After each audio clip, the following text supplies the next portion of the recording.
नमस्कार। स्वागत है आपका हमारे चैनल एकोज ऑफ शोभना में, जहां आप सुनते हैं अनकही कहानियां, दिल को छू लेने वाले किरदार और रोमांच से भरे सफर में डॉट।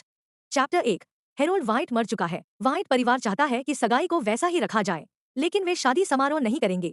मैं ड्राइवर से कहूंगी कि वह तुम्हें वाइट परिवार के निवास पर छोड़ दे। अब से तुम वाइट परिवार की सदस्य बनोगी। ईवा मिलर ने ठंडी आवाज में कहा, तुम अच्छी तरह जानती हो कि इवांस परिवार ने तुम्हें घर क्यों लाया है। क्रिस्टल इवांस ने सिर झुका लिया। जाहिर है वह सब कुछ जानती थी। डॉट। इवांस परिवार और वाइट परिवार के बीच शादी का वादा था, लेकिन अब दूल्हा मर चुका था। इवांस परिवार नहीं चाहता था कि डोरा इवांस विधवा बने, इसलिए उन्होंने गांव से क्रिस्टल को बुला लिया ताकि वह डोरा की जगह ले सके। जब क्रिस्टल 15 साल की थी, उसे पता चला कि वह और डोरा इवांस जन्म के समय अस्पताल में बदल दी गई थी। असल में वह खुद ही इवांस परिवार की असली बेटी थी। हालांकि उन्हें यह सच्चाई पता चल गई थी, लेकिन इवांस परिवार का डोरा से भावनात्मक रिश्ता गहरा हो चुका था। उन्हें डर था कि डोरा इस सच्चाई को बर्दाश्त नहीं कर पाएगी, इसलिए उन्होंने क्रिस्टल को हमेशा गांव में ही रखा। डॉट। कुछ समय पहले ही इवांस परिवार ने ड्राइवर भेजकर उसे वापस बुलाया था। डॉट। लेकिन वह सब कुछ सिर्फ इसलिए था ताकि वह डोरा की जगह एक मरे हुए आदमी से शादी कर सके। ईवा ने अपनी घड़ी देखी। वाइट परिवार आ चुका है। चलो, क्रिस्टल ने होंठ भींचते हुए धीमी आवाज में पूछा। क्या मेरे पापा और भाई आएंगे? नहीं, उनके पास समय नहीं है। ईवा ने कुछ चिढ़ते हुए कहा, आज डोरा का ग्रेजुएशन समारोह है। क्रिस्टल ने हल्की सी सांस ली। ईवा ने उसे जल्दी करने को कहा, ठीक है, जल्दी कार में बैठो। हम वाइट परिवार को नाराज नहीं करना चाहते। वाइट परिवार की लग्जरी कारें बाहर कतार में खड़ी थी, एक भव्य दृश्य बनाते हुए। क्रिस्टल उनमें से एक कार में बैठ गई और इवांस परिवार की विला की ओर देखा। डॉट। यह वही घर था जहां वह 15 वर्षों से नहीं आई थी, और आज से इसका उससे कोई रिश्ता नहीं रहा। जैसे ही सभी लोग चले गए, ईवा ने मुस्कुराना बंद कर दिया और घृणा से कहा, आखिरकार वह चली गई। पास खड़ी नौकरानी बोली, मैम, दरअसल आपको उसे विदा करने की जरूरत नहीं थी। वह तो एक अनाथ लड़की है। ईवा ने उसकी ओर देखते हुए कहा, तुम कुछ नहीं जानती। मैं इवांस परिवार की मालकिन हूँ, लेकिन मेरी कोई संतान नहीं है। मुझे सब कुछ सही ढंग से करना होगा, नहीं तो लोग बातें बनाएंगे और मेरा मजाक उड़ाएंगे। तुम नहीं समझोगी, लेकिन वाइट परिवार की आंतरिक स्थिति बहुत जटिल है। मुझे डर है कि क्रिस्टल गंभीर खतरे में पड़ सकती है। वह मुझे चाहे पसंद न करे, लेकिन मैं उसे आखिरी बार विदा करने तो जरूर जाऊंगी। वाइट परिवार सिटी डब्ल्यू का एक प्रतिष्ठित परिवार था, जिसकी 100 साल से अधिक पुरानी विरासत थी। डॉट। इस समय वाइट परिवार का पुश्तैनी घर सफेद चादरों में ढका हुआ था, और शोक सभा में शामिल होने आए मेहमानों से पूरा परिसर भरा हुआ था। जब क्रिस्टल चमकीले रंग की नई दुल्हन की पोशाक में कार से उतरी, तो वह वहां की स्थिति से बिल्कुल अलग लग रही थी। डॉट। क्या यही मास्टर वाइट की नई दुल्हन है? सुना है इसे गांव से लाया गया है। कोई ताज्जुब नहीं कि यह इतनी घटिया दिख रही है। मेहमान एक दूसरे के कान में फुसफुसाने लगे। डॉट। मिसेज वाइट को बहुत चिंता थी कि उनके पोते के पास मरने के बाद कोई न होगा, इसलिए उन्होंने जबरन किसी लड़की से उसकी शादी करवा दी। इतनी कम उम्र में विधवा बनना। तुम क्यों भर रहे हो? मास्टर वाइट तो मर चुका है। अब तो यह लड़की शायद ज्यादा जी ले। अगर वह जिंदा होता तो यह 3 दिन भी न टिकती। वाइट परिवार के प्रमुख नौकर अंकल हॉवर्ड ने उनकी बातों को अनसुना कर दिया और क्रिस्टल को शोक सभा में ले गए। उन्होंने ठंडे स्वर में कहा, मैडम, आपको हमारे मास्टर की आत्मा की रखवाली के लिए यहाँ घुटनों के बल बैठना होगा। क्रिस्टल ने वैसा ही किया जैसा उसे कहा गया। वह एक ऊंचे सुनहरे पलस्तर वाले महोगनी ताबूत के सामने फूटन पर घुटनों के बल बैठ गई। उस ताबूत के ऊपर एक आदमी की तस्वीर रखी थी। चैप्टर 2। जब हैरोल्ड जिंदा था, तब वो सिटी डब्ल्यू का एकदम किंग ऑफ हेल था। उसका गुस्सा इतना तेज था कि वो बिना सोच समझे किसी को भी मार सकता था। सिर्फ उसका नाम सुनते हाई लॉक कांप जाते थे। अब चाहे वो मर चुका था, लेकिन उसकी फोटो से अब भी एक दार और खूनी ऑरा फील होता था। लोग सीधा उस फोटो को देखने से डरते थे। डॉट। लेकिन फिर भी हैरोल्ड बहुत हैंडसम था। उसकी ब्लैक एंड व्हाइट फोटो भी उसके हैंडसम चेहरे और खूबसूरत आंखों को छुपा नहीं पाई। क्रिस्टल ने उसकी लेफ्ट आंख के कोने में एक मोल टिल नोटिस किया। डॉट। फिर अंकल हावर्ड बोला, मैम, मुझे माफ करें। क्रिस्टल ने सर हिलाया। लोग आते जाते रहे, और वो वही कॉफिन के सामने घुटनों पे बैठी रही। जो भी आता, छुप छुप के उससे देखता। पता नहीं वो लोग उसके लिए दुख महसूस कर रहे थे या बस क्यूरियस द। डॉट। शाम होने तक मॉर्निंग हॉल में कोई नहीं था, और स्टाफ भी जा चुका था। डॉट। सिर्फ क्रिस्टल अब भी उस बड़ी सी हॉल में घुटनों पे बैठी थी। कभी कभी ठंडी हवा के झोंके उसके पास से गुजरते। उसने अपना सर उठाया और काले कॉफिन की तरफ देखा। डॉट। उसने पूरे दिन कुछ नहीं खाया था। उसका पेट बिल्कुल खाली था। जब उसने देखा कि आसपास कोई नहीं है, तब जाके उसने हिम्मत करके फ्यूटन पे बैठ के थोड़ा रेस्ट लिया। डॉट। उसका पेट जोर से गुड़गुड़ाया, जैसे वो प्रोटेस्ट कर रहा हो। डॉट। वो खुद को रोक नहीं पाई। वैसे भी वो वाकई में बहुत भूखी थी। डॉट। क्रिस्टल ने ऑल्टर पे रखे प्रसाद की तरफ देखा और उसका मुंह पानी से भर गया। आखिर में वो ऑल्टर के पास गई और पोर्ट्रेट के सामने झुक के बोली, सर, सॉरी, मैंने पूरे दिन कुछ नहीं खाया। इतनी देर से घुटनों पे बैठी हूँ। क्या मैं एक पैर ले सकती हूँ प्लीज? जैसे ही उसने फल की तरफ हाथ बढ़ाया, एक बड़े हाथ ने उसकी कलाई जोर से पकड़ ली। क्रिस्टल इतना डर गई कि उसका होश उड़ गया। उसने आंखें बंद कर ली, उसके पैर कांपने लगे। मैंने वाकई में कुछ गलत नहीं सोचा, बस भूख लगी थी। सिर्फ एक छोटा सा पैर चाहिए था। उसने सोचा शायद ये व्हाइट फैमिली का स्टाफ है। जब उसने धीरे से आंखें खोली तो देखा सामने एक बहुत हैंडसम आदमी खड़ा था। उसकी आवाज भी बहुत सॉफ्ट और अच्छी थी। किसने कहा था तुम्हें मेरे प्रसाद चुराने को? रूल्स नहीं पता? उसके प्रसाद? ये प्रसाद तो हैरोल्ड व्हाइट के लिए था ना? क्या इस आदमी ने झूठ बोला या एफआईआर कुछ और? क्रिस्टल ने धीरे से उस आदमी को देखा। वो काफी लंबा था। लंबे पतले पैर, एक सेफ्ट शर्ट पहनी थी जो उसके ब्रॉड शोल्डर्स और पतली कमर को हाईलाइट कर रही थी।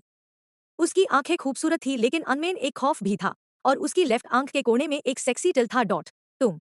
क्रिस्टल दार के मारे चिल्ला उठी। क्या तुम वही हो? चैप्टर 3। हेरोल्ड ने हल्की सी मुस्कान के साथ सामने खड़ी लड़की को देखा। न सिर्फ वह गांव की सी लग रही थी, बल्कि उसका चेहरा भी थोड़ा भरा भरा था। कहीं तुम मेरी? हेरोल्ड को यकीन नहीं हुआ। पत्नी तो नहीं हो?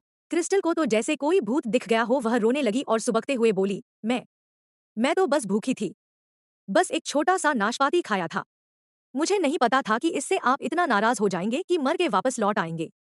ये तो बहुत ज्यादती है सर। उसकी रोने की आवाज इतनी तेज थी कि हेरोल्ड ने झुंझलाकर सिर थामा। फिर उसने क्रिस्टल को उठाया और उसे वेदी पर ऐसे बैठा दिया जैसे कोई भूखी प्यासी बिल्ली हो, और धीमे स्वर में कहा, अगर फिर से रोई तो तुझे ताबूत में डाल दूंगा। क्रिस्टल तुरंत चुप हो गई। उसकी बड़ी बड़ी आंखों में आंसू भरे थे। तुम्हारी उम्र कितनी है? इंसान और भूत में फर्क नहीं कर सकती? तभी क्रिस्टल को समझ आया कि ये आदमी असली इंसान है, क्योंकि उसकी परछाई दिख रही थी।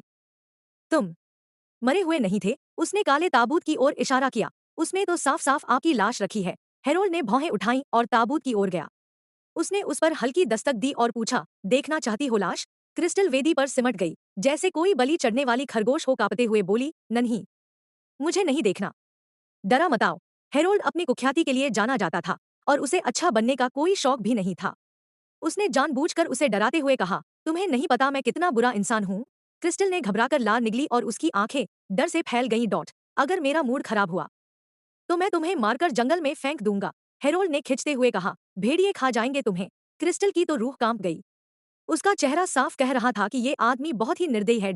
हेरोल्ड ने उसे वेदी से उठाया और जमीन पर खड़ा कर दिया। जमीन छूते ही क्रिस्टल भागने को हुई, लेकिन हेरोल्ड ने उसे वापस पकड़ लिया जैसे कोई बिल्ली को पकड़े। शराफत से खड़ी रहो, हिलना मत। क्रिस्टल ने तुरंत सिर हिलाया। वह ताबूत के अंदर क्या था वो बिल्कुल नहीं देखना चाहती थी। कांपते हुए बोली, मास्टर व्हाइट, हमें ताबूत खोलने की जरूरत नहीं है ना? ये अशुभ होता है, मैं इन बातों पर विश्वास नहीं करता। हेरोल्ड ने ठंडी मुस्कान के साथ कहा। उसकी नजरों में बेरुखी थी। अपना ही ताबूत खोलना, कितना रोमांचक है ना? लोगों ने वाकई उसे मरा हुआ मान लिया था। बस कुछ झूठी खबरें और तुरंत अंतिम संस्कार की तैयारी। रिवाज के मुताबिक अभी ताबूत को पूरी तरह बंद नहीं किया गया था। हेरोल्ड ने आसानी से ढक्कन हटा दिया। क्रिस्टल ने मुंह फेर लिया, देखने की हिम्मत नहीं हुई। हेरोल्ड मुस्कुराया, क्या सोच रही हो कि अंदर चलती फिरती लाश है? सिर्फ कुछ कपड़े ही हैं। क्रिस्टल ने धीरे से मुंह घुमाया और हिम्मत करके ताबूत में देखा। सच में बस कपड़े थे। तभी कुछ दूर से कदमों की आवाज आई जो सुनसान और खाली हॉल में बहुत साफ सुनाई दी। हेरोल्ड ने फुर्ती से प्रतिक्रिया दी। उसने क्रिस्टल को उठाया और उसके साथ ताबूत में घुस गया। क्रिस्टल पूरी तरह सन्न रह गई। वो अंदर कैसे आ गई? ताबूत का आकार हेरोल्ड के शरीर के हिसाब से बना था। उसमें क्रिस्टल के आ जाने से जगह और भी कम हो गई।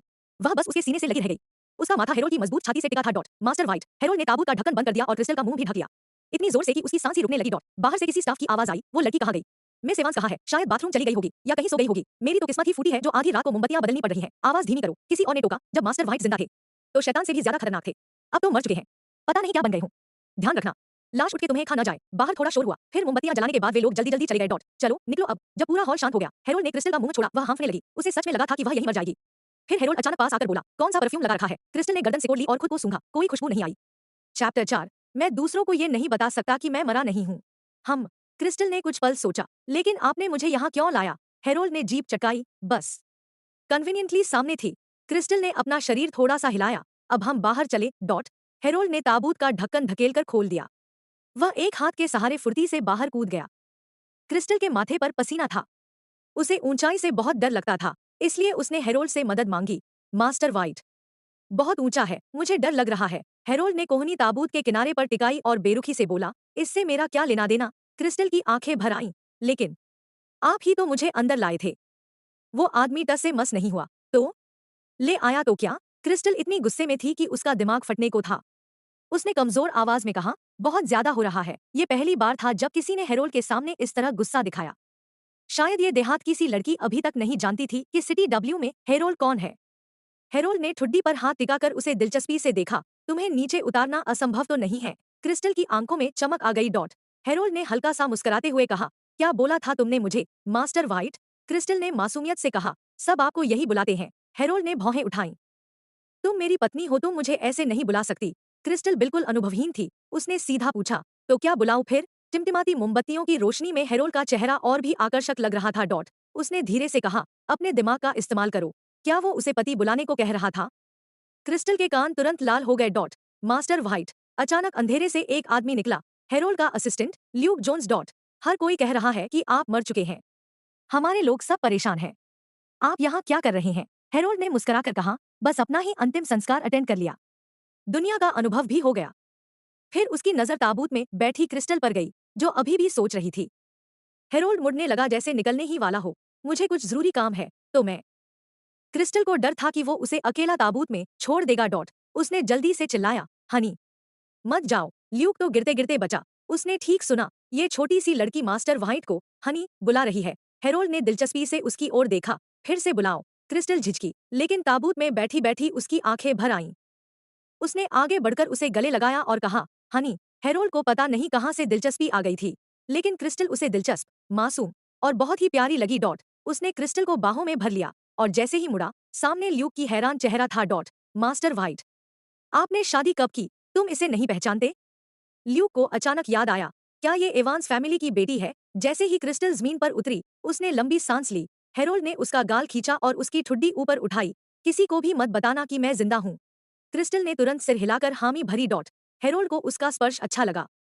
वो खुद को रोक नहीं पाया और फिर से उसका गाल खींच लिया। फिर उसने ल्यूक से कहा, अब से इसे मिसेज व्हाइट कहा करो।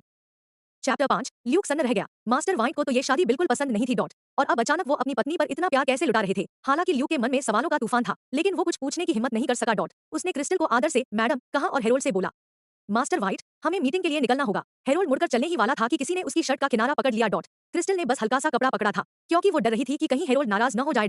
हेरोल्ड थोड़ा झुका और उसकी कोमल सी उंगलियों को देखा, लेकिन उसके चेहरे पर कोई रहम नहीं था।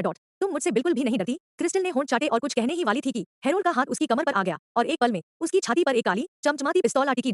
हेरोल्ड की आवाज अब और भी खिलंदड़ हो गई। अब डर लग रहा है। चांदनी में उसका चेहरा और भी ठंडा और खतरनाक लग रहा था। क्रिस्टल डर के मारे कांप उठी। उसकी आंखें लाल हो गईं और आवाज रुआंसी, डर तो लग रहा है, पर मैं बस बस क्या करना चाहती हो? बस सोना चाहती हूँ। क्रिस्टल ने भौहें सिकोड़ते हुए कहा, मैं सुबह 5 बजे से जाग रही हूँ। अब तक सहन कर रही हूँ। हेरोल्ड ने हल्का सा भौहें उठाई, तो फिर ताबूत में जाकर सो जाओ। क्रिस्टल अब बर्दाश्त नहीं कर सकी। उसकी आंखों से आंसू बह निकले। तो फिर मैं मर ही जाऊं। वैसे भी ताबूत में ही सोना है। उसकी आंखें, गाल और नाक सब लाल हो गए थे। इतनी मासूम और दुखी दिख रही थी कि किसी का भी दिल पिघल जाए। और उसी पल 20 सालों से सोई हुई हेरोल्ड की अंतरात्मा जैसे हल्के से जाग उठी। हेरोल्ड ने झटके से पिस्तौल ऊपर की और घुमाई, फिर क्रिस्टल की गोद में डाल दी। ये तो नकली है।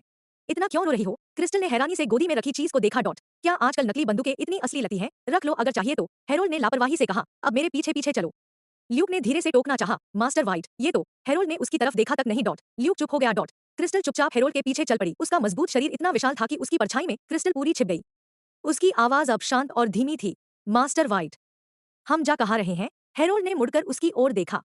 उसकी आंखों में शरारत झलक रही थी। हमारी शादी की पहली रात है, बताओ कहाँ चलें? क्रिस्टल वहीं जम सी गई। उसका छोटा सा शरीर सीधा तन गया। वह घबराकर बोली, तो क्या मैं ताबूत में ही सो जाऊं? हेरोल्ड मुड़ा और थोड़ा झुककर बोला, क्या हुआ? अब सोने का मन नहीं है।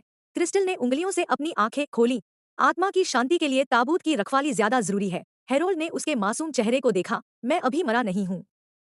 उस लकड़ी के डिब्बे की रखवाली करके क्या मिलेगा? मुझ पर नजर रखो, यही असली काम है। क्रिस्टल के मन में कुछ कहने की हिम्मत तो आई, पर जुबान साथ नहीं दे रही थी। वह बस होंठ दबाकर चुप हो गई। अब भी सोना है। हेरोल्ड की सहनशक्ति खत्म हो रही थी। क्रिस्टल ने खुद को गले लगाते हुए कहा, नहीं, अब नहीं सोना। हेरोल्ड ने गाल अंदर खींचते हुए कहा, अब भी जिद कर रही हो? लगता है जीने का शौक नहीं बचा। और अगले ही पल उसने उसे गोद में उठा लिया। छोटी सी लड़की, एकदम रुई के फाहे जैसी। उसके शरीर से हमेशा एक हल्की मीठी खुशबू आती थी, जैसे कोई कॉटन कैंडी। रात की ठंडी हवा में उसकी खुशबू हेरोल्ड तक आई और उसे बेचैन कर गई। हेरोल्ड की ठंडी आवाज ने क्रिस्टल के रोंगटे खड़े कर दिए। उसे लगा, अब तो मैं गई। शादी के पहले ही दिन मुझे मार ही डालेगा। एक लंबी चुप्पी के बाद क्रिस्टल ने कांपते हुए कहा, मुझे मरने से पहले एक आखिरी ख्वाहिश पूरी करनी है। चैप्टर 6। हेरोल्ड को लगा कि अब यह लड़की कोई बहुत बड़ी और बेहूदी सी ख्वाहिश बोलेगी। पर उसकी मासूम बात सुनकर उसके मन का गुस्सा तुरंत ही गायब हो गया। उसने अधीरता से कहा, बोलो, क्या चाहती हो? क्रिस्टल ने सिसकते हुए कहा, मैंने आज तक कभी छोटा केक नहीं खाया। मरने से पहले एक बार खा सकती हूँ क्या? हेरोल्ड के कदम वहीं रुक गए। छोटा केक क्या होता है? क्रिस्टल की आंखों में आंसू थे। जब मैं छोटी थी, दादी हमेशा कहती थी कि वो बहुत महंगा होता है। उन्होंने कभी मेरे लिए नहीं खरीदा। हेरोल्ड की भौहें सिकुड़ गईं। एवांस परिवार की बड़ी बेटी का बचपन इतना दुखद था, अब उसे इस लड़की की असली पहचान पर शक होने लगा। नहीं मिलेगा, हेरोल्ड ने ठंडे लहजे में जवाब दिया और उसे गोद में उठाकर बाहर निकल गया। क्रिस्टल ने उसका कॉलर पकड़ लिया और भीगी आंखों से मासूमियत से पूछा, क्यों नहीं? मरने से पहले इतना खाने का क्या मतलब? हेरोल्ड उसे लेकर गलियारे से गुजरा। चांदनी में उसका चेहरा और भी निखर गया था। उसकी शाही आभा ऐसी थी कि कोई नजरें नहीं हटा सकता था। क्रिस्टल ने चुपचाप सिर झुका लिया। जब वह सनशाइन विलेज से आई थी तो उसकी दादी ने कहा था कि अब वो अमीर लोगों के बीच जाएगी, एक यंग लेडी की तरह। उसकी माँ को यह बिल्कुल पसंद नहीं था। उन्हें लगता था कि एक छोटी सी बदसूरत बत्तख कभी खूबसूरत हंस नहीं बन सकती। क्रिस्टल ने कभी अमीर बनने का सपना नहीं देखा था। एवांस परिवार तो डोरा को ही अपनी बेटी मान चुके थे। उसके आने से जैसे कोई फर्क ही नहीं पड़ा। असल में वो तो बस एक बाहरी इंसान थी। इसलिए जब ईवा ने उसे डोरा की जगह व्हाइट फैमिली में शादी करने को कहा तो उसने मना नहीं किया। उसे बस अपने पिता और भाई से मिलने की इच्छा थी। अब लग रहा था वो भी पूरी नहीं होगी। रात बहुत शांत थी। हेरोल्ड ने आंगन का दरवाजा खोला। चारों ओर फूल और पेड़ लगे थे जो रात में भी चुपचाप खिले हुए थे। हेरोल्ड कमरे में गया और क्रिस्टल को बेड पर बिठा दिया। नरम बिस्तर पर बैठकर वह थोड़ी घबरा गई, समझ नहीं पा रही थी क्या करे। रोशनी में उसकी त्वचा और भी सफेद लग रही थी। हेरोल्ड ने अपनी शर्ट के कुछ बटन खोले, उसकी गर्दन की हड्डी का आधा हिस्सा दिख रहा था। यह मेरा कमरा है, यहीं सो जाओ। क्रिस्टल हैरान रह गई और थोड़ी खुश भी। आप मुझे अब मारना नहीं चाहते? अगर तुम चाहो तो ऐसा करना कोई मुश्किल नहीं है, हेरोल्ड ने लापरवाही से कहा। क्रिस्टल ने तेजी से सिर हिलाकर मना किया। अचानक हेरोल्ड उसके पास आया और उसे अपनी बाहों में खींच लिया। क्रिस्टल को उसकी हल्की सिगरेट की खुशबू आई और साथ ही एक ठंडी सी खास सुगंध जो एक साथ सेक्सी और साधुश्रीखी थी। रोने के कारण उसकी आंखें भीगी हुई थी। हेरोल्ड की लंबी उंगलियों ने उसकी ठुड्डी उठाई और उसके माथे से बिखरे बालों को पीछे किया। जब उसका साफ सुथरा चेहरा सामने आया, हेरोल्ड ठिठक गया। उसने बचपन से न जाने कितनी हसीनाओं को देखा था, लेकिन क्रिस्टल का चेहरा, उसका दिल डोलाने लगा। उसकी आंखों में मासूमियत थी, नाक की नोक बूंद जैसी, होंठ गुलाबी और नर्म, और त्वचा दूध जैसी कोमल और उजली। इन सब ने अनजाने में उसके दिल को बेचैन कर दिया। चैप्टर 7। हेरोल्ड बेचैनी में था। उसने क्रिस्टल के बालों को ऐसे रगड़ा कि वे बिखरकर उसके चेहरे पर आ गए। धीमी आवाज में बोला, यहीं रुको, इधर उधर मत भागना। क्रिस्टल ने सिर हिलाया। हेरोल्ड ने फिर से उसके गाल खींचे। अगर तुम भागी तो? क्रिस्टल ने झट से जवाब दिया, तो मैं ताबूत में जाकर सो जाऊंगी। हेरोल्ड हल्का सा हंस पड़ा। काफी चतुर हो तुम। कमरे से बाहर निकलते हुए हेरोल्ड ने बाहर खड़े ल्यूक को हुक्म दिया, लड़की के लिए कुछ केक भेज देना। ल्यूक चौंक गया। केक? मास्टर व्हाइट का स्वाद कब से बदल गया? हेरोल्ड का चेहरा भावहीन था। नहीं ला सकते क्या? ल्यूक ने जल्दी से सफाई दी। नहीं, मैं तो बस ये पूछना चाहता था कि कौन सा केक लाना है, चॉकलेट या मैचाया? हेरोल्ड ने आंखें सिकोड़ ली। वो लाना जो छोटी लड़कियों को पसंद होता है। ल्यूक को यकीन करना मुश्किल हो रहा था। तो आप मिसेज व्हाइट के लिए केक मंगवा रहे हैं? हेरोल्ड ने उसे घूरा। क्या कभी मुझे मिठाई खाते देखा है? ल्यूक ने खुद को शांत रखने की कोशिश की। ठीक है, मैं अभी एवांस फैमिली से मिसेज व्हाइट की पसंद पूछ लेता हूँ। जरूरत नहीं, हेरोल्ड ने दूर कमरे की ओर देखते हुए कहा, बस छोटा केक हो, मफिन टाइप, वही काफी है। वो ज्यादा नखरे नहीं करती। ल्यूक निरुत्तर था। वो तो अचानक रोमांटिक सीरियल में फंस गया था। जब क्रिस्टल नहाने जा रही थी, दरवाजे पर दस्तक हुई। मैडम, आवाज जानी पहचानी थी, तो वह उठी और दरवाजा खोला। बाहर ल्यूक खड़ा था, एक सुंदर से केक बॉक्स के साथ। शुभ संध्या, मैडम। मेरा नाम ल्यूक जोन्स है, मास्टर व्हाइट का असिस्टेंट। अगर आपको भविष्य में किसी भी चीज में मदद चाहिए तो निसंकोच बताइएगा। वैसे ये केक मास्टर व्हाइट ने आपके लिए भेजे हैं। क्रिस्टल हैरानी से बॉक्स थाम लिया। जैसे ही वो धन्यवाद कहने लगी, देखा, ल्यूक तो गायब हो चुका था। उसने केक बॉक्स को टेबल पर रखा। जैसे ही खोला, दो छोटे छोटे केक थे जो देखने और सूंघने दोनों में बहुत प्यारे और स्वादिष्ट थे।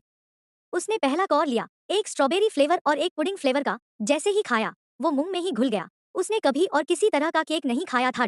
लेकिन अब उसे यकीन हो गया, दुनिया में इससे अच्छा कुछ नहीं हो सकता। लेकिन दुनिया में कोई चीज मुफ्त में नहीं मिलती। और वो आदमी बहुत डरावना था। हे भगवान, क्या वो उसे अच्छे से खिला पिलाकर बाद में मारने वाला है? खैर, क्रिस्टल को फिक्र नहीं पड़ा। उसे भूखा भूत नहीं बनना था। इतना कुछ सोचते सोचते वो धीरे धीरे नींद में चली गई। अगली सुबह क्रिस्टल की नींद एक तेज और कर्कश औरत की आवाज से खुली। बाहर इतने लोग आए हैं मिलने और तू यहाँ मजे से सो रही है, जल्दी उठो। क्रिस्टल ने आंखें मलते हुए देखा। अभी तो वो ठीक से देख भी नहीं पाई थी कि सामने वाली औरत फिर से गुस्से में बोल पड़ी, मिस एवांस, तुम व्हाइट फैमिली में मास्टर की आत्मा की रक्षा करने आई हो, मजे करने नहीं। अपनी औकात समझो। चैप्टर 8। वो औरत बेहद गुस्से में दिख रही थी। व्हाइट परिवार एक प्रतिष्ठित और ताकतवर घराना था, और यहाँ जिस लड़की को मरे हुए वारिस की आत्मा की देखभाल के लिए रखा गया था, वह चुपके से सो रही थी। अगर यह बात बाहर फैल गई, लोग तो बातें बनाना शुरू कर देंगे। क्रिस्टल अब भी उनीदी सी थी। उसे समझ ही नहीं आया कि यह औरत कौन है। बस इतना महसूस हुआ कि व्हाइट परिवार के सारे लोग डरावने हैं। पास खड़ी एक दासी ने फुसफुसा कर बताया, मैडम, ये मास्टर व्हाइट के चाचा की पत्नी है। आपको इन्हें मिसेज व्हाइट कहकर संबोधित करना चाहिए। तब जाकर क्रिस्टल को समझ में आया कि ये औरत कौन है। हेरोल्ड व्हाइट परिवार की मुख्य शाखा का सबसे बड़ा बेटा था। उसकी माँ बचपन में ही गुजर गई थी। और उसके पिता उस गम में साधु बन गए। उन्होंने परिवार से नाता तोड़ लिया। अब घर की देखरेख हेरोल्ड के चाचा के पास थी, जिनके 2 बेटे और एक बेटी थे। सामने खड़ी औरत वही चाची थी, फ्रीडा गार्सिया। फ्रीडा को ये नई दुल्हन बिल्कुल पसंद नहीं थी, इसलिए उसकी आवाज और भी जहरीली हो गई। एवांस परिवार ने तुम्हें तमीज नहीं सिखाई? या तुम समझती हो कि व्हाइट परिवार कोई गांव का घर है जहां जो चाहो कर सकती हो? मैं तुम्हारी सीनियर हूँ, आज मैं तुम्हें तहजीब सिखाऊंगी। किसी को भेजो, फैमिली की सजा देने वाला औजार लाओ। दासियां एक दूसरे का मुंह देखने लगी। किसी की हिम्मत नहीं हो रही थी। एक नौकरानी धीरे से फ्रीडा के पास आई और समझाने लगी, मैम, अगर मिसेज व्हाइट को ये बात पता चली तो शायद। फ्रीडा ने घूर कर कहा, ये तो बस एक मामूली सी बात है, क्या अब मुझे कुछ कहने का हक भी नहीं? अब कोई कुछ कहने की हिम्मत नहीं कर सका। वैसे भी हेरोल्ड व्हाइट तो मर चुका था। अब घर की गद्दी फ्रीडा के पति को ही मिलने वाली थी, तो उसके खिलाफ जाना मतलब खुद की मौत बुलाना था। जल्दी ही एक दासी भारी सा लकड़ी का फटका, सजा देने वाला डंडा लेकर लौट आई। फ्रीडा ने उसे हाथ में लेकर तौला और उसकी आंखों में डरावनी चमक आ गई। पकड़ो इसे। दासियों ने आगे बढ़कर क्रिस्टल के हाथ पांव पकड़ लिए और उसे जबरदस्ती पलंग पर झुका दिया। मैं तुम्हें आज इसलिए सजा दे रही हूँ ताकि तुम कुछ सीखो। व्हाइट फैमिली में आओ तो व्हाइट फैमिली के कायदे सीखो। क्रिस्टल ने उस मोटे डंडे की तरफ देखा और डर से कांप उठी। बचपन में उसकी दादी भी उसे ऐसे ही डंडे से मारती थी, कभी काम देर से खत्म करने पर, कभी सुअर को खाना ना देने पर। और क्योंकि वो लड़की थी, गांव के लोग उसकी दादी का मजाक उड़ाते थे। तो दादी अपना गुस्सा क्रिस्टल पर निकालती थी। हर बार पिटाई के बाद उसे आधा महीना ठीक होने में लग जाता था। माँ बाप को कोई फर्क नहीं पड़ता था, दवा तक नहीं लाते। भाई तो उसकी हालत पर हंसता था। उसका पूरा बचपन काम, पिटाई और चुप्पी में गुजरा। अब जब वह डर से कांप रही थी, फ्रीडा ने पूछा, बता, तू यहाँ तक आई कैसे? कल ही आई है घर में, इस कमरे में आने का क्या हक? क्रिस्टल डर के मारे चिल्ला पड़ी, मुझे यहाँ मास्टर व्हाइट लाए थे। इतना सुनते ही सबके मुंह से सांसें रुक गईं। हेरोल्ड का ताबूत तो अभी भी बाहर ही रखा है। अगर उसने क्रिस्टल को यहाँ लाया तो क्या उसका शव जिंदा हो गया था? फ्रीडा के शरीर में झुरझुरी सी दौड़ गई। उसका चेहरा फक पड़ गया। बकवास, उसने चिल्लाते हुए कहा, हेरोल्ड की लाश ताबूत में रखी है, वो तुझे यहाँ कैसे ला सकता है? अब उसकी आवाज भी कांप रही थी। लेकिन क्रिस्टल अपने बयान पर अड़ी रही, मैं झूठ नहीं बोल रही, कल रात उसने मुझे कुछ खाने को दिया। शुरू में उसने कहा कि मैं उसकी बलि बन जाऊं। पर मैंने बहुत मिन्नतें की, तो उसने मुझे माफ कर दिया और यहीं सोने दिया। मैं कसम खाती हूँ, अगर मैंने झूठ कहा तो मुझे जिंदगी में कभी मफिन नसीब न हो। क्रिस्टल की बातों में इतनी सच्चाई और मासूमियत थी कि सबके होश उड़ गए। चैप्टर 9। चुप रहो। फ्रीडा ने दांत भींचते हुए कहा, वो मर चुका है, किसे डराने की कोशिश कर रही हो? क्रिस्टल डर के मारे कुछ भी झूठ बोलने की हिम्मत नहीं जुटा पाई। मैं किसी को डराना नहीं चाहती थी, वो सच में मुझे यहाँ लेकर आए थे। फ्रीडा के पास खड़ी एक बूढ़ी औरत ने कहा, मैडम, गुस्सा मत कीजिए, मुझे नहीं लगता ये झूठ बोल रही है। ये जगह इसके लिए नहीं है, ये खुद से इस कमरे तक कैसे पहुंच सकती है? फ्रीडा को उसकी बात कुछ हद तक सही लगी। ठीक है, अगर तुम कहती हो कि हेरोल्ड तुम्हें यहाँ लाए थे तो बताओ, अब वो कहाँ है? क्रिस्टल थोड़ी झिझकी, कल रात मुझे यहाँ लाकर वो चले गए थे, शायद वो दिन में नहीं आ सकते। दिन में नहीं आता और सिर्फ रात में दिखाई देता है। तो क्या वाकई क्रिस्टल ने हेरोल्ड की आत्मा से मुलाकात की थी? सारे नौकर चाकर धीरे धीरे फुसफुसाने लगे, सुना है जिनकी मौत अन्याय में होती है वही भूत बनते हैं। क्या मास्टर व्हाइट की मौत में कुछ गलत था? मुमकिन है। फ्रीडा के मन में डर पैदा होने लगा, लेकिन चेहरे पर कुछ नहीं जताया। उसने गुस्से में कहा, झूठी बातों से तुम सजा से नहीं बच सकती, मैं कोई रहम नहीं करने वाली। क्रिस्टल की आंखें भर आईं। उसे समझ नहीं आ रहा था कि यह मैडम उसे इतना मारने पर क्यों तुली हुई है। क्या वो मास्टर व्हाइट से नहीं डरती? रुकिए, मैं मास्टर व्हाइट की पत्नी हूँ, अगर आपने मुझे मारा तो वो आज रात आकर आपसे हिसाब लेंगे।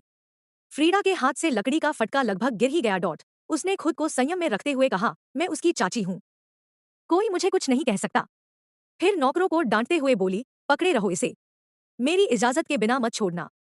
बस करो। तभी दरवाजे पर एक गंभीर आवाज गूंजी। क्रिस्टल ने देखा, ल्यूक खड़ा था, जैसे कोई उद्धारकर्ता आ गया हो। मैडम, ल्यूक ने फ्रीडा को ठंडी सी सलामी दी। फ्रीडा ने धीरे से हाथ नीचे किया और एक झूठी मुस्कान ओढ़ ली। ओह, असिस्टेंट ल्यूक, आप कब आए? किसी ने मुझे बताया ही नहीं। ल्यूक ने क्रिस्टल को देखा, जो दबाई जा रही थी, और जैसे उसे पहचाना ही नहीं। मैं एक जरूरी काम से लौटा हूँ। ये सब क्या हो रहा है? फ्रीडा ने जल्दी से नौकरों को आदेश दिया। अरे, ये तो हेरोल्ड की पत्नी है। छोड़ दो इसे। कितने अनाड़ी हो तुम सब। सेवा करते हुए इसे गिरा दिया। अगर कोई देखेगा तो समझेगा कि मैं इसे मार रही हूँ। नौकरों ने कुछ नहीं कहा और धीरे से क्रिस्टल को संभाल लिया। क्रिस्टल को बहुत बुरा लग रहा था। वो ल्यूक के पास आई और बोली, आप ल्यूक जोन्स हैं, है ना? ल्यूक को थोड़ा अजीब लगा। क्या उसे मेरा नाम नहीं पता था? फिर पूछ क्यों रही है? जी मैडम, क्रिस्टल ने मासूमियत से पूछा। कल रात मैंने मास्टर वाइट को देखा था। आपको विश्वास है मेरी बात पर? ल्यूक के मन में हलचल हुई। मास्टर वाइट ने तो मना किया था कि किसी को सच मत बताना।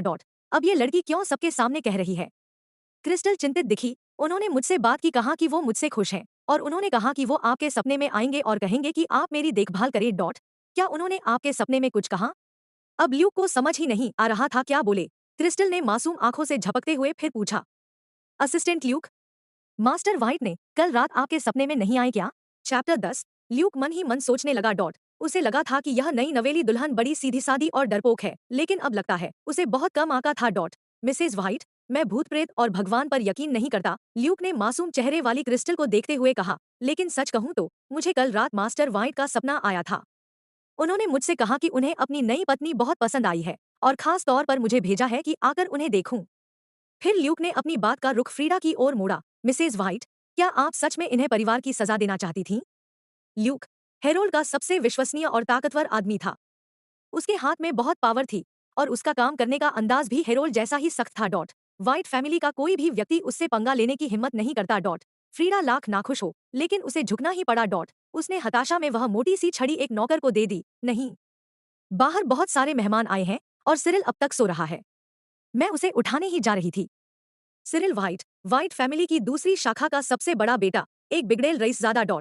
जैसे ही उसे हेरोल्ड की मौत की खबर मिली, उसने जश्न में स्विमिंग पूल पार्टी रख दी थी। ल्यूक की आंखें ठंडी हो गईं। मिसेज वाइट, आपको उसे समय रहते सबक सिखाना होगा, वरना जब बहुत देर हो जाएगी तो पछताने का कोई फायदा नहीं होगा। फ्रीडा का गुस्सा उसके सीने में धधकने लगा, लेकिन उसे मुस्कुराते हुए बोलना पड़ा। आप बिल्कुल सही कह रहे हैं मिस्टर जोन्स। मैं सिरिल के पास अभी जाती हूँ। फिर उसने क्रिस्टल से कहा, मिस एवांस, तुम जाकर मुंह हाथ धो लो। फिर शोक सभा मॉर्निंग हॉल में पहुंचो। वेदी को अकेला नहीं छोड़ा जा सकता। क्रिस्टल ने राहत की सांस ली। कम से कम आज की मार से तो बच गई। फ्रीडा नौकरों के साथ चली गई, लेकिन लौटते हुए वो बेचैनी महसूस करने लगी। डेलिया, तुम्हें लगता है सच में भूत प्रेत होते हैं? क्या हेरोल्ड इतना ताकतवर था कि मरकर भी दानव बन गया हो? डेलिया थोड़ी सोच में पड़ी। शायद मास्टर वाइट की मौत बहुत दुखद थी। उनका आक्रोश बहुत गहरा हो सकता है। फ्रीडा की रूह कांप उठी। चुप रहो। वो जानती थी, इतिहास में हारने वाला हमेशा गलत माना जाता है। हेरोल्ड को मरता देखना आसान नहीं था, और अगर वो सच में किसी आत्मा या शाप के रूप में लौटा, तो वो उसे मिटाने का कोई ना कोई तरीका निकाल ही लेगी। उधर क्रिस्टल अपने उड़े हुए जूतों को ढूंढ रही थी, जो किसी ने दूर फेंक दिए थे। वो झुककर जूते तलाश रही थी। तभी उसने देखा, ल्यूक अब भी यहीं था। क्या तुम्हारे पास और भी जरूरी काम नहीं है? क्रिस्टल ने हैरानी से पूछा। ल्यूक के चेहरे पर हल्की मुस्कान थी। चलो, समय बर्बाद मत करो। मास्टर वाइट ने तुम्हारी हर बात सुन ली है। क्या तुम उनसे सीधे बात करना चाहोगी? इतना कहते ही ल्यूक ने अपना मोबाइल निकाला। फोन पर कॉल चल रहा था। नाम दिख रहा था, मास्टर वाइट। क्रिस्टल तो हक्की बक्की रह गई। ये आदमी तो बहुत चालाक निकला। फोन से हेरोल्ड की गूंजती आवाज आई। तुमने कहा कि मैं तुम्हारे सपने में आया, और ये भी कहा कि मैं अपनी नई बीवी से बहुत खुश हूँ। क्रिस्टल ने कांपते हुए मोबाइल पकड़ा। मास्टर वाइट, मैंने तो बस यूं ही मजाक में कह दिया था। क्या मैं एक जरूरी बात कह सकती हूँ? हेरोल्ड को लगा कि वो अब कोई बड़ी बात बताने वाली है, इसलिए वो शांत स्वर में बोला, बोलो। क्रिस्टल की आवाज तो वैसे ही कॉटन कैंडी जैसी मुलायम थी, अब और भी मीठी हो गई। मुझे बहुत भूख लगी है। कुछ खाने को मिल सकता है? फोन के उस पार हेरोल्ड एकदम शांत हो गया। अगर आपको ये कहानी पसंद आई हो तो वीडियो को लाइक करें, चैनल को सब्सक्राइब करें और बेल आइकन दबाना न भूलें, ताकि आप अगला एपिसोड मिस न करें। मिलते हैं अगले अध्याय में, तब तक के लिए खुश रहिए, सुनते रहिए।